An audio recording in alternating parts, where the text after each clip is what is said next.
Well, welcome to this episode of the Marketing Guides for Small Business podcast. I'm Jen Kelly, and I'm joined today by Ken, Ian, Dan, and Paul. Now, today we're talking marketing and sales. Now, particularly where marketing stops and sales starts or should start. And we'll discuss why the marketing and sales handoff is a hard thing to do in many companies and what we can do about it. On the panel today, we've got 5 experienced marketing consultants, all with different views and experience on this topic, and we'll share what has worked and what hasn't. So 2 of us on the panel, myself and Dan, have incorporated sales experts into our own offerings so that we can offer sales and marketing services to clients. And we'll discuss how that's working out for us, for our offerings, and working out for our clients. So we'll get the point of view on the other side of the desk with Paul and Ken because they're hiring a sales team for their own agency, and we'll see how that is going and how and why they made the decision to do so. And all in good form, we'll get Ian's common sense to help us balance it all. So it's a full show, and I hope you enjoy it. So Ian, I want to start with you. So you, like me, came from the corporate world prior to opening up your own business. And you would assume, the big corporate guys would have marketing and sales, that handoff, that whole thing really smoothly figured out. But dare I say, it might not always happen that way. What was your experience in the corporate world with marketing and sales handing off to each other? Yeah.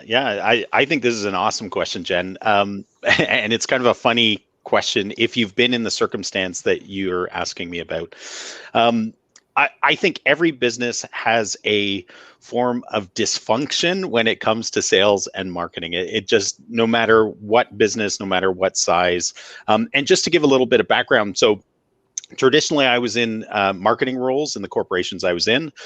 Sometimes those marketing roles, I oversaw inside sales departments. So actual salespeople that were on the phone all day, every day.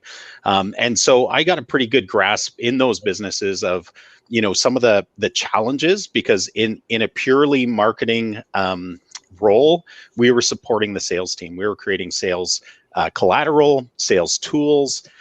We were hearing how sales meetings with clients went, what went wrong. We would hear their gripes. And as I said, there always seemed to be some sort of dysfunction or a line that was between these. But in my view, and I think this is probably the view of everyone here, sales and marketing, or marketing and sales, because usually marketing precedes sales and bookends it on the other side too. It's actually a continuum. And it's all it should. It should.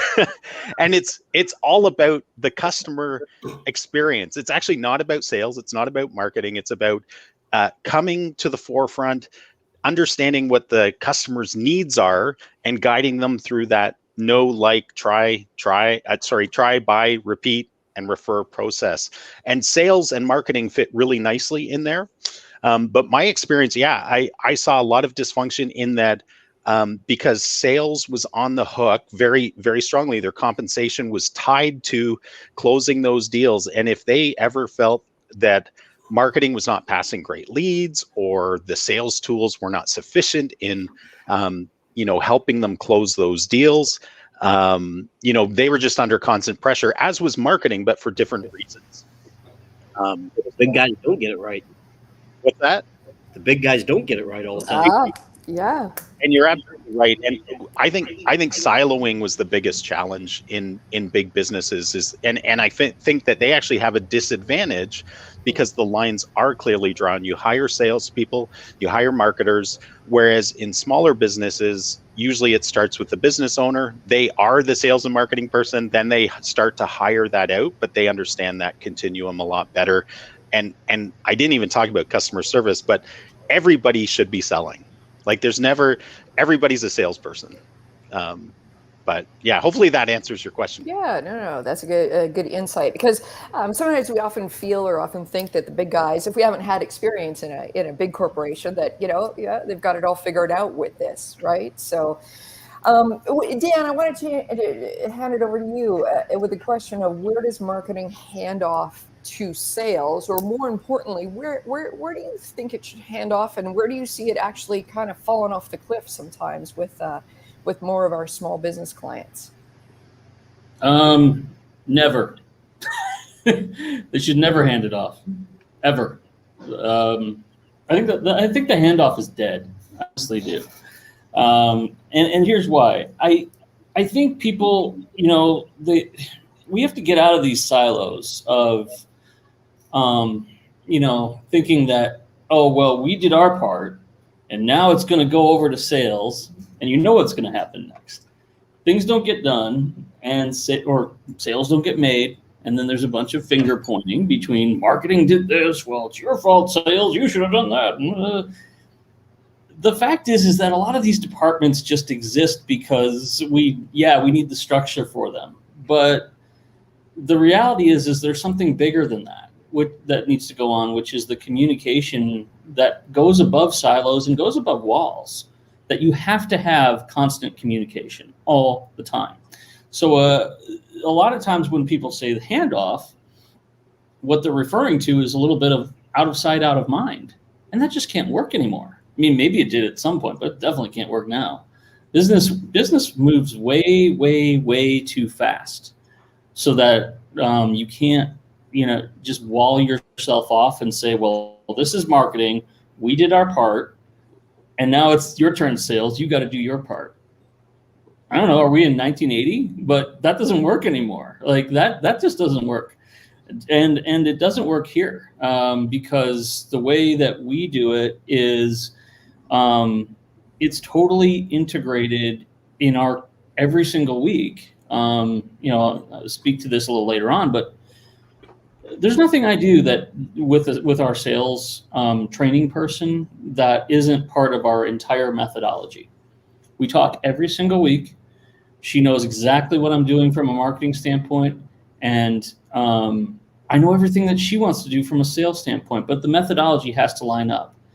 And that's where everything falls through the cracks in the current traditional scenario. There's always this, well, we did our part for the brand. Now you go do what we did, sales. Like that's bull. Like that doesn't work. Like if you're going to really support sales, you have to constantly ask them for marketing, hey, what do you need? What questions are you getting? Let's ask a little bit about what your things you've got your ear out there in the marketplace. You can help us create content all the time based on questions you're really hearing out there. So in that sense, how in the world could you just hand something off? You can't. It's impossible. You have to be able to say, every week we want to know what questions you're hearing. And if you have some other things that we've talked about in the past on this show, like some of the customer service things that tend to come in, you got to kind of work with them too and say, this is all part of the ecosystem. And walls don't exist. I mean, the walls exist on an org chart, but they don't work for this. No, handoffs are dead. That's my view on it. and if I could jump in, I actually think handoffs aren't dead, but I think they're different. I think a lot of people think of sales and marketing and accounts receivable and customer service and production are like a relay race where you hand the baton off. And I like to think of it more as a volleyball game. I don't know if you guys played volleyball, but yes, it's all about the team keeping the ball up and ultimately exactly. leading to the success of the team. But ultimately, there are unique roles where they're more macro handoffs than these big ones. But people, it's like a production line in some ways too, where you got to keep moving it to the person that has the expertise to move it forward. I need to jump in here because I was going to say that yes, but I have to say there are some skills that salespeople have that are very unique and that are very much needed that us in marketing either don't have or are not exposed to on a daily basis. Number one, doing the calls or the presentations or the constant rejection. We don't get that, guys. We don't create a website and have constant rejection every single day. So there's a different skill set there, as well as some of the drudgery about prospecting or following up and that kind of thing. So there is there is something to be said for there are specific sales skills that it just can't be done with a conversation. I mean, it is a certain type of skill set that you need to really win with being able to close sales. Yeah, I think the thing is, and this may be just the term handoff in itself, I think sometimes gets a little misconstrued. But yeah, it's more like kind of what you're saying, I think, Ian, is, and I don't, it's the micro handoffs, I think, more than anything, rather than the big, like, okay, take this ball and run with it, and like some big handoff. I think it's your small little permissions that are kind of happening in the environment that you're talking about that I think is I don't know what you call it, but it's not a handoff in the traditional sense. Yeah, I mean, to your point, Jen, everybody's got their own skill set, but they can't live in a bubble. That's not going to work. Like that's really the thing where you kind of have to say, okay, well, we're going to do our thing, and you have to obviously trust each moving part to do their thing. You don't have to micromanage each other, obviously. Yeah. But I think you got to know what everybody's doing at any given time, and if you don't know that, and there's just a lot of, well, I don't know where it's at, kind of doesn't really matter, like what skills you have at that point, in my view. Like, you could be the greatest salesperson in the world, but if I don't know what's going on from a marketing standpoint, and I can't create things from a brand standpoint to support you, it's kind of not going to mean much if you're out there on your own. You're kind of doing your own company at that point, which doesn't make for a good team. So I think it's kind of, redefining that handoff, I should say, kind of whatever you call that in the Ian description there. HubSpot did that in 2010 approximately, where they came up with the term smarketing, and it's all driven by inbound marketing. I mean, inbound marketing changed everything because it gave customers the control. They could actually go out there and own the buyer's process way more than they've ever been able to own it. And so, because of that, roles had to change, and if they haven't, your business is either really lucky that you haven't been forced to do that yet, if you still have these silos of marketing and sales. But I think really we've got to go back and look at what happened with inbound marketing and its rise to prominence and the change in consumer behaviors. Really forced everything. The other thing is, you've got to look at the balance of, what is sales selling, and does that align with the mission, the goals and objectives of what the organization is trying to do? Because, if you've got misalignment between marketing and sales are, paid heavily on commission, so they want to go try to sell anything they can sell, whether it's the right thing for a business or not, and in terms of the branding and the messaging and the mission and the vision of all of the rest of the organization, you're going to run into some really big problems. Yeah, and I think, just to piggyback on what you're saying there, Ken, is for a lot of business owners, whether they see it or not, they're usually the best salespeople. It's not like some sales team a lot of times. So if you're going to bring in other people, then they have to drink the Kool-Aid 100% in everything you are. Otherwise, to your point, if you tried to bring in a bunch of people to do like largely commission only sales, they're going to go off and do their own thing to get a buck. They're not going to worry about your methodology if you haven't sort of indoctrinated them on what it is that you're really trying to sell from a product standpoint and a value standpoint. You got to have all that. And I just think, HubSpot's probably a great example of somebody who's probably done it right. I would wager that when HubSpot gets somebody in as a customer, as an employee, there's a whole methodology to HubSpot that you've got to be able to walk the walk and talk the talk. And it's not just even about the product, in my view. It's about the whole culture there. Yeah. Ken, while consulting for your small business clients, what are some warning bells that you hear go off that may let you know that that business owner doesn't fully grasp that marketing isn't going to bring in sales? Like it's your website isn't going to close the deal. You know, honestly, I haven't had that experience and I tend to work with customers where historically the owner or a really small team of people who have been working with the owner for a very long time or related to the owner um, has always been the sales force. And so, you know, I mean, I really can't speak to that a whole lot. Um, Maybe I'm fortunate, you know, but you know, their expectation is they need leads. They need the phone to ring. Mhm. You know, you know, they obviously don't want to be distracted by irrelevant, you know, form submissions or phone calls or chat conversations or whatever. Mhm. But really, you know, and historically, you know, a lot of the work we've done, we have delivered the leads that our clients need, and then they Mhm. take the ball and run with it.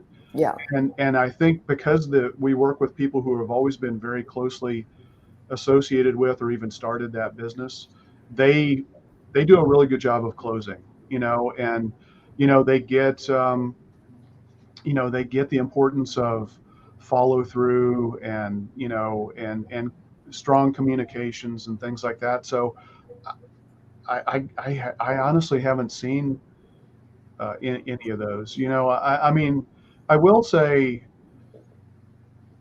you know, and I don't know that this is really pertinent to this question, but you know, I actually started in sales um, before, and I came into marketing because of sales, because I was doing sales for information technology solutions, and I was the only salesperson, and you know, I was fortunate enough to be able to build up, you know, a really nice book of business, doing federal, state, and local contracting, and you know, we didn't have a marketing department per se, so we built our own. And that's what drew me into marketing, is that I thought, you know, I really like to do this piece a lot better. And so that's where I really kind of made the shift. But, you know, I think it's important from a sales perspective, you've got to communicate your needs to the marketing team. You know, if you're doing requests for proposal, you need to have a great asset library that will pull, you know, this concept called past performance or, you know, customer references or things like that, that you can easily go grab that. Sometimes sales, you have to, you know, it's not even related to sales or marketing. Because it comes down to pricing. So you have to work with your HR department, you know, to find out what are the costs that are associated with us having to hire and maintain employees and do rate buildups, you know. So because that has you, because if you're bidding on, you know, like federal contracts, for example, you have to show your rate buildup. You have to show, here's my direct labor costs, here's my benefits package costs, here's my general and administrative costs, here's my overhead costs, and you've got to build all that up. So that has nothing to do with sales or marketing. You've got to go directly to the HR and the accounting folks to get that information, but that's very critical to the sales component. Yeah. So, and I think that that's maybe the biggest thing that I see from a small business perspective, is that they don't factor in that rate buildup. They sell at a price that they're comfortable with. You know, as humans, we really fall into that trap. We tend to buy what we're from people who are comfortable with, you know, kind of what we're expecting. And as salespeople, it's really easy to fall into a trap that you sell based on what you're comfortable with, not what the market could actually bear. And so, very frequently, I think one of the biggest challenges is you just don't charge enough for your services. And I'm Wow. guilty as charged. Wow. All of Wow. us are. I may be, I may be really bad about that. Oh, jeez. But you speak on this one and about this being a red flag. I think one of the red flags that I always see is if I'm talking about marketing, the conversation inevitably will lead to, okay, well, I'd like to track your sales activity.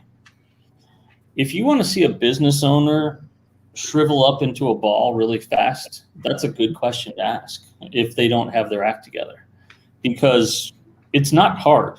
I mean, I'm not asking for even the person's necessarily the name of the person you met with, but do we have some goals that we would like to achieve this month? And it's just an Excel spreadsheet, and it's just tracking activity more than anything. Did you actually meet with people after an event? Did you do the number of one-on-ones that you were supposed to do? Did you have the presentations that you were supposed to have?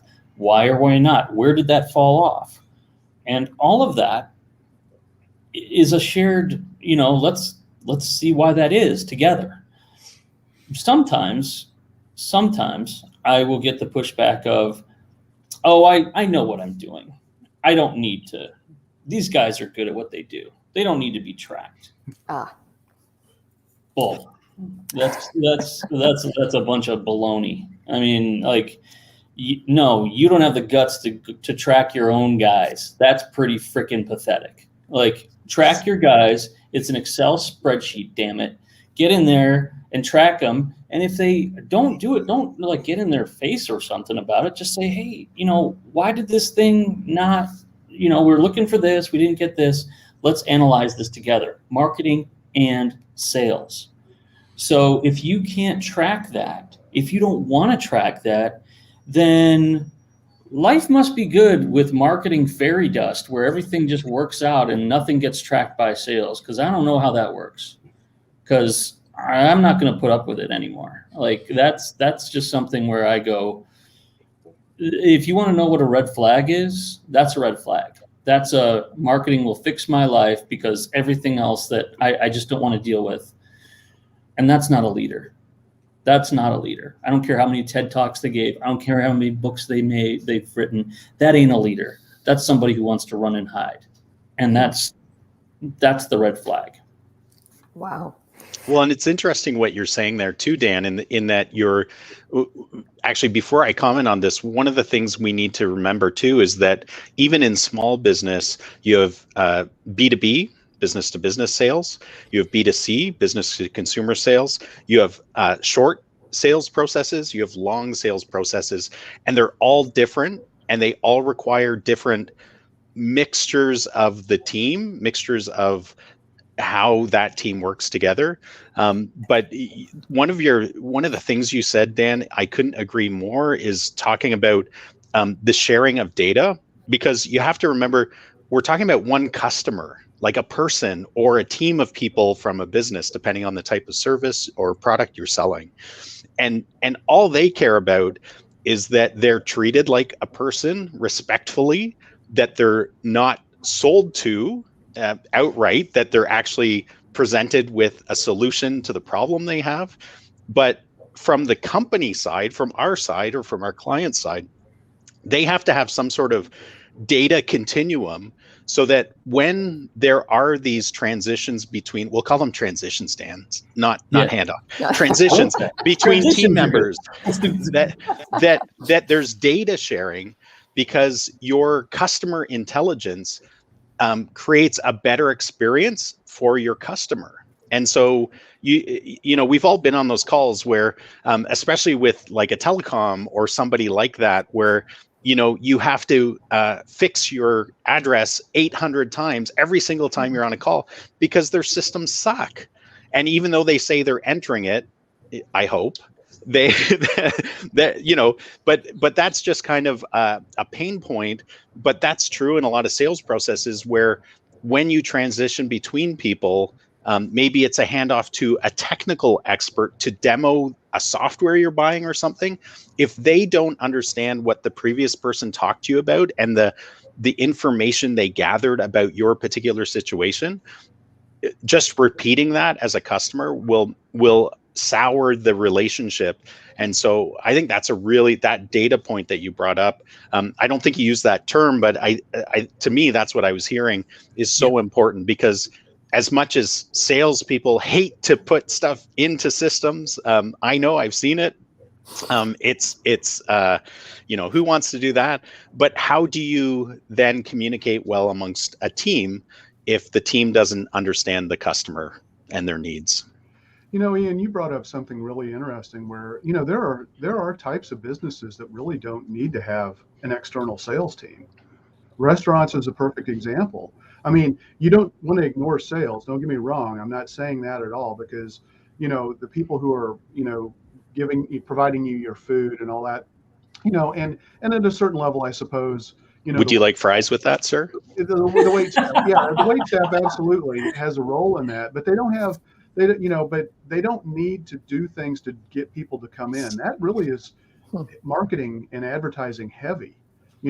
I think about, spas, are kind of that same way. Even medical professionals, they don't really have external salespeople to get people to come in, and they have to rely almost exclusively on their marketing prowess and, whether it's referrals, whether it's, their online reputation, and quality of reviews and customer experiences and, things like that. But that's really interesting. I never really thought about it that way.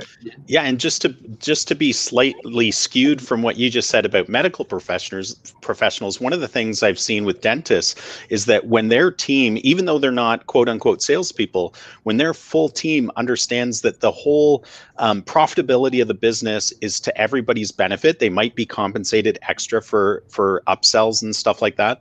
Right. But if the hygienist isn't saying, hey, I noticed you have a gap in your teeth. Are you happy with your smile?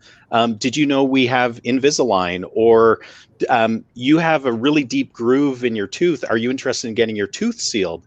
And like those little things are actually to the benefit of the patient. But if nobody's, because I've in one particular practice, they didn't used to do this, and then they went through some sales training and practice development training, and now they do it. And I'm actually their patient, so I get to watch it and experience it, and it's night and day. And it's like, yeah, actually, I could use a tooth sealant because I hate getting tooth or food stuck in that tooth or something like that, right? Right. Yeah. Yeah. So I mean, to you made the point earlier, Ian, that everybody sells. So I'm not absolutely not saying that there's no sales organization that's required, for even the types of businesses we talked about. It's just, it's not a defined separate role where somebody is, right. You're just the salesperson. Your job is to go out there and get this stuff lined up. Right. Not too many dentists have sales guys knocking on doors, making cold calls. That'd be a little creepy, really. Do you have teeth? Wouldn't that be kind of creepy if they did? Super creepy. And here's the thing that you were talking about inputting. Any CRM that's worth its salt is going to allow you to, you got to put in a little bit as far as the customer journey a little bit. But I know this for a fact in services, is that once you put that in and you just kind of make that a little bit of a regular thing as much as you can, then the CRM will kind of do a little bit of the work for you with the analytics. I know Pipedrive does this. I'm sure Go High Level does this. I'm sure a lot of others do this, where it'll tell you your win rate. It'll tell you in every stage what the close rate is, not just the finish line close rate, but here's where it drops off. I can pinpoint exactly when they are going. If they clear this hurdle in the process, they will become a customer. It's not the final presentation. It's actually from a result of seeing that. I found it was, if I get them to the try, they're done. They're in. Like, I don't have to worry about it. They're sold 95% or more of the time. It's when it's discovery that if they get to discovery or not, that's the moment of truth right there. Are we going to go forward with a try or not? And if we don't, that's where it's going to happen. And that's okay. But it's a direct result of doing the tracking with your CRM to know exactly what stage and what the close rate is in that stage. And that's when marketing and sales should be working pretty darn close together to perfect that as much as they can, to find, just the right things to say and give. So to make that, if you can get over that hurdle and improve that stage, you're going to see things go up a lot. And you can't improve what you don't measure, right? So that's a great point, Dan. Yeah, absolutely. Paul, in your experience, have you noticed that, particularly with small business, they either get the sales really dialed in and they're not so great at marketing, or they get marketing dialed in and not so great at sales? Have you seen that there's usually a leaning towards one or the other types of disciplines? Yeah, like Ken said, a lot of times they tend to have the sales, because with a lot of our clients, it's the business owner. Mm-hmm. And it's the marketing part they don't really understand. There's some overlap between sales and marketing. We touched on this, but marketing is about generating leads and interest. It's everything that leads up to that sales process. Marketing isn't sales. It's two different things. And sales is getting someone to purchase your product or service. Marketing is everything that generates the interest, answers the question, why should they work with your company? Why should they purchase your product as opposed to a different? Why should they why should they have you paint their house instead of your competitor? That's marketing. Ian, you gave an example about this dental. Was it a dental client that went for the sales training? Yes, it is. Oh, it was. Yeah. Okay. Were you instrumental in sort of nudging them along in that direction? Not at all. No, it was Not part at of all. their practice consultant that they were working with. So yeah, some of them have practice consultants which are guiding them in how do we create a really great experience for our customers and deliver excellence every single time somebody comes through the door. And then usually they reach out to a marketer as well to help them bring people into the door. Gotcha. In your experience, have you run into any of the clients that kind of have a bit of a blind spot towards the sales side of things? Yeah, I mean, again, it's a whole continuum, and every business is different. But one of the challenges, I think, is that depending on the size of the business, you either have a dedicated sales team, or you have a nuanced, I would call them technicians with sales added to them, meaning they go out, they service the client. In fact, my father-in-law was he serviced appliances. This was back in the day. He's retired now, but he used to service appliances in people's homes, and he was given the task of upselling basically insurance on the service, right? And they were compensated for that. But I thought that's a really great example of how every person can be a salesperson if they're given the right incentive. But I don't think I answered your question. What was your question again, Jen? You're doing great. Sounded really good. Sounded good. You could have stopped there. And I should be a sales guy. I should have said that. I thought it was good.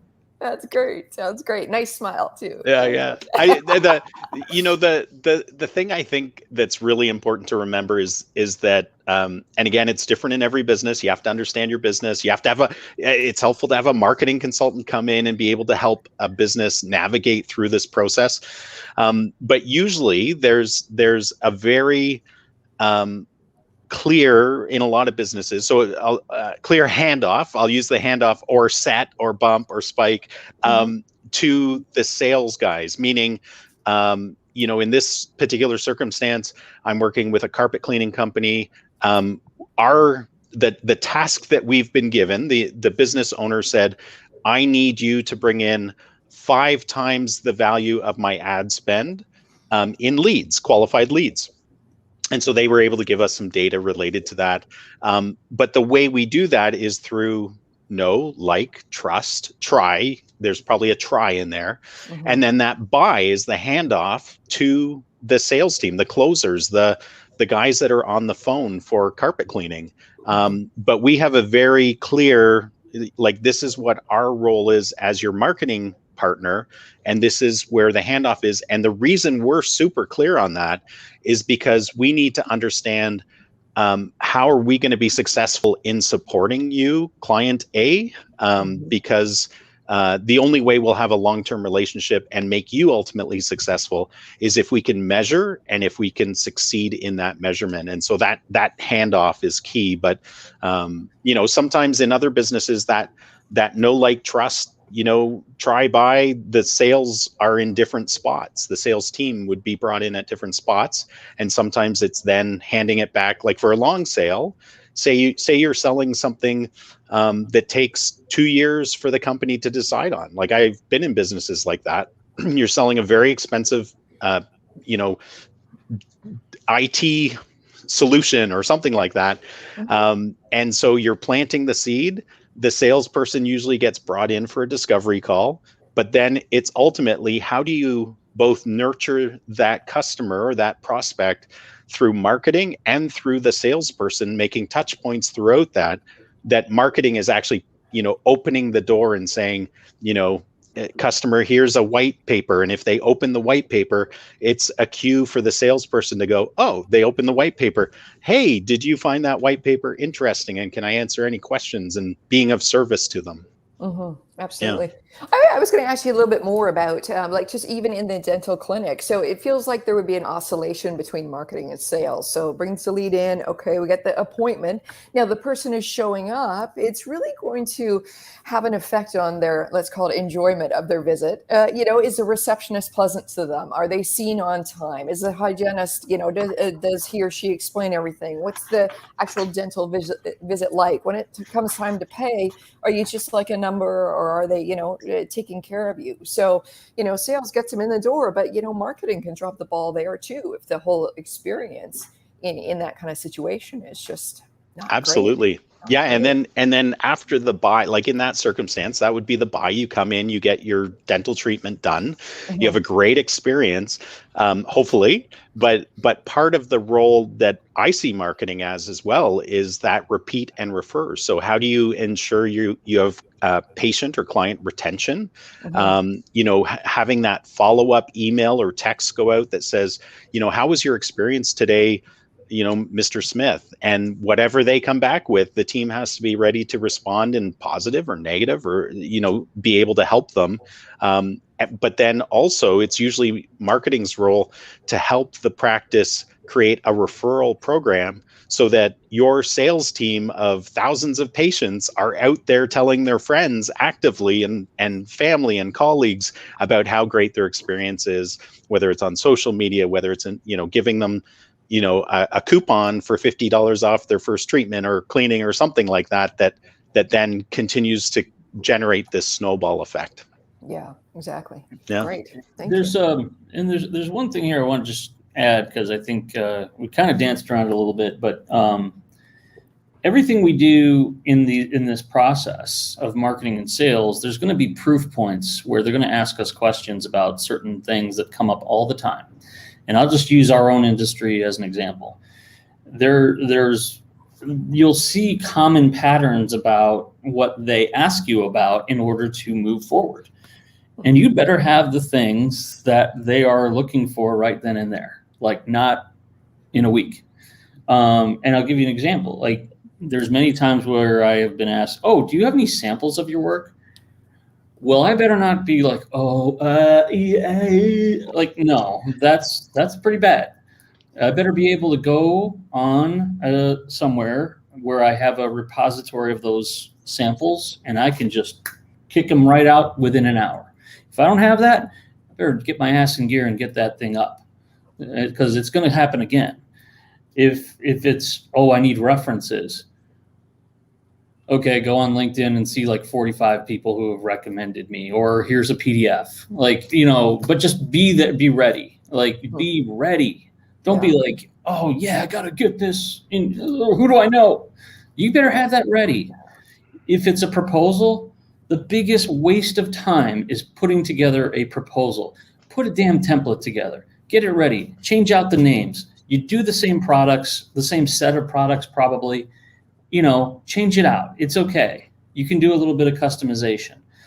And that even goes for the kinds of things that we all do here on this call. We have our strategy documents, we have our proposals, we have different things like that. Guess what? Some of those things overlap, and that's okay. Like, it's going to come up again. You got to be ready for all those things, because they just waste time if you're not ready to have those things in a row. But once you do, you can go pretty far, but nothing bottlenecks this process more than not having those proof point question documents ready. And you had better be ready to have that go within the day, if not within the hour. Because the minute that slows down, that's what you got to address, whether it's marketing and sales or both, so that you don't have that problem. And Dan, that's a perfect example of the intermeshing of sales and marketing, because the frequently asked questions that the salespeople are hearing need to be fed to the marketing department or marketing team, so that they can put those frequently asked questions on the website that then feeds SEO, right? Like, it's this, when you see the team working together, it's an incredible thing. It is. It absolutely is. So Dan, you, like me, you brought in sales professionals to aid in the services that that you offer your clients. How's that going? And can you talk a little bit about that? Yeah, well, I won't lie. I kind of resisted it for a while. I did, because I've had in the past.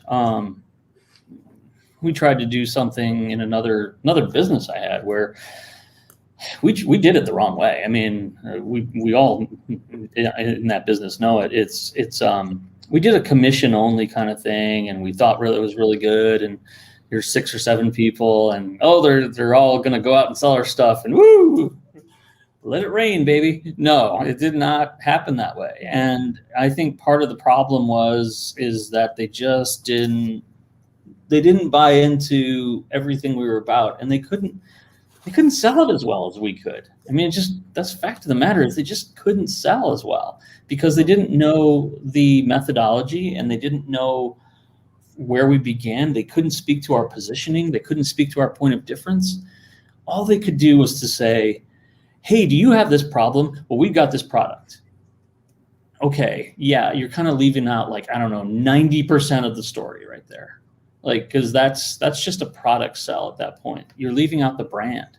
And so I think when I revisited it, and I was approached by someone that I knew, and I said, and she goes, well, can we do some stuff together? And I said, in this case, we can, because I've known you for years.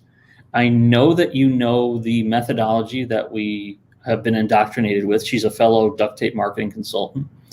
So she gets it. You know, she not only sells products and services, she's selling our positioning. She's selling our, they've got to get the whole thing, the whole system. And she gets it. She gets the system. There's no, education of some random sales guy who maybe, sold this widget over here, but doesn't get our method or doesn't get our system. So that kind of, her name's Magda. Here I said, hey, Magda, I think let's do this. The cool thing about that is that she actually took the initiative to not only, she knows our marketing system, but then she took the initiative to create her own sales system to literally overlay on top of our marketing system, so that every stage of the marketing system meshes with the sales stage. And that was like, oh, love it. So I'm excited about, that we can offer that sales training that she does, but also I'm even more excited about the fact that she is training them the right way, not only in what they can sell, but also the way that we do things as far as our marketing and sales system. So in answer to your question, before Magda, I had a marketing system. After Magda, I have a marketing and sales system. And I have never had that in the last, I don't know how many years.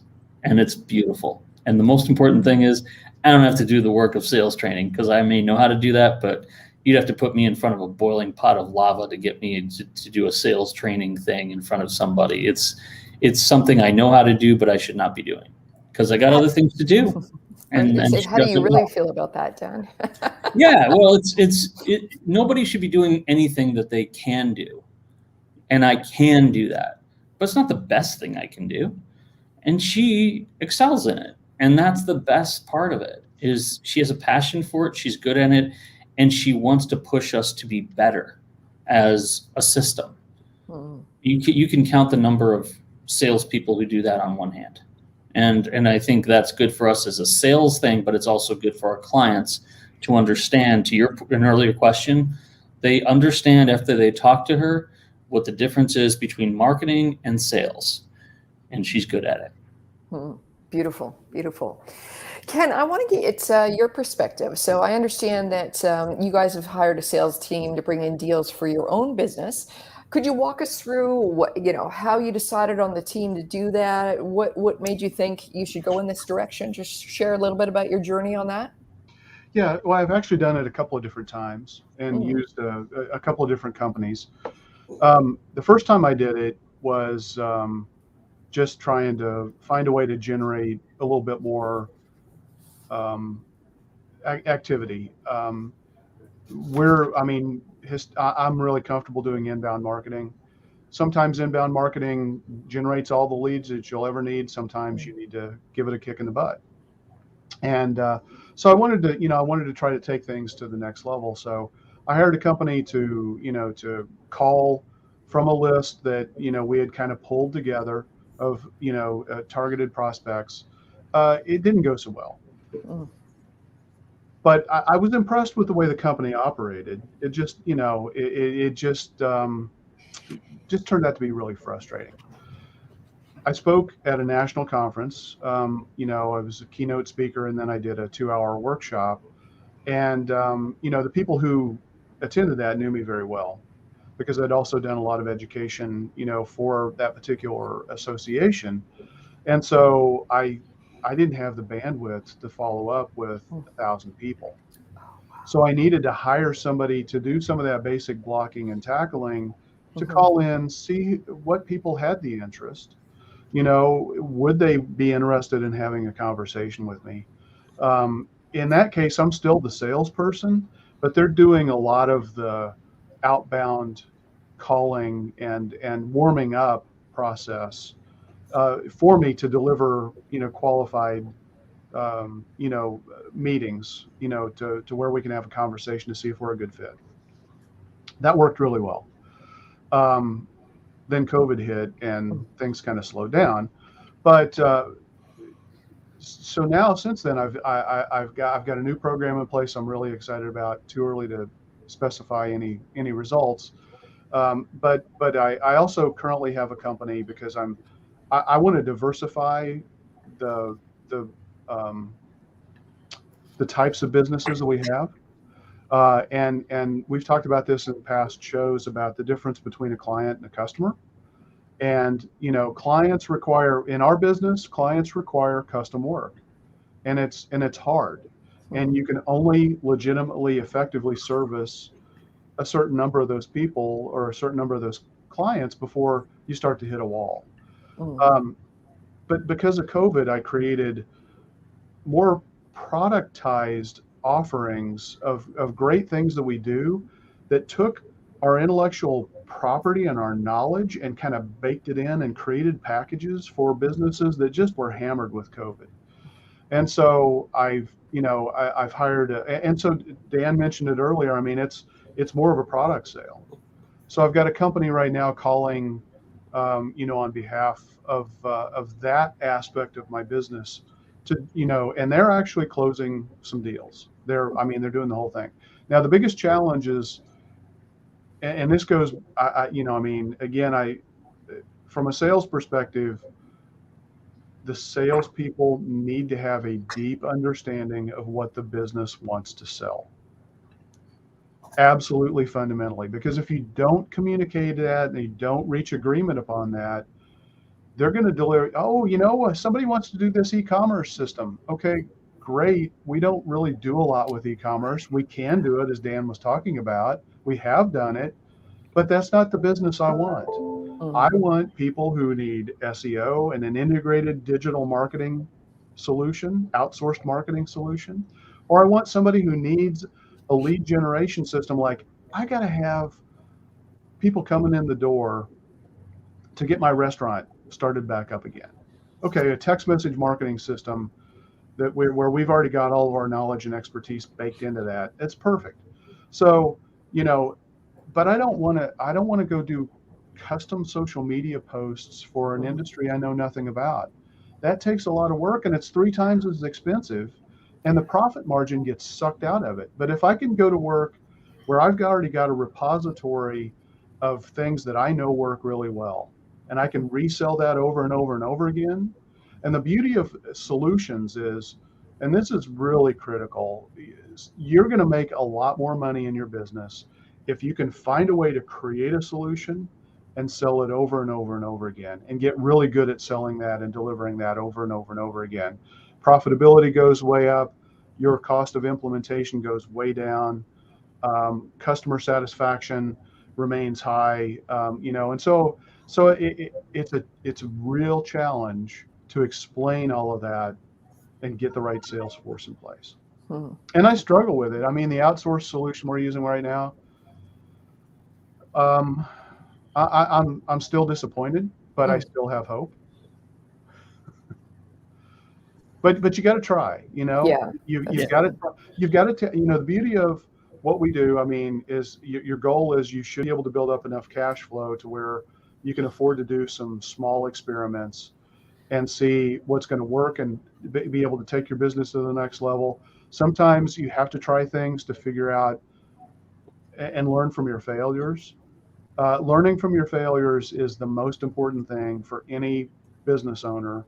You've got to fail. You will fail. It's the nature of business. You're going to have failures. The success is what can you do as a result of learning from your failures. Well said. Well said. Paul, I want to throw the last question over to you. So what advice would you give to a small business owner listening to this episode who thinks they need some more help understanding? Is it a marketing problem? Is it a sales problem? Is it both?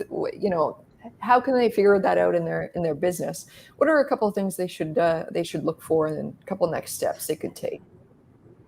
Well, if they're getting leads and calls and form fills and they're not closing those, that's a sales problem. Yeah. If they're not getting that, it's probably a marketing problem. And I think that a lot of small business owners, we've talked about this, is it, this shift to inbound marketing, not like it's something new, but there is a buyer journey, and the customer has more control. By the time a customer contacts a business, they've probably done 90% of their research.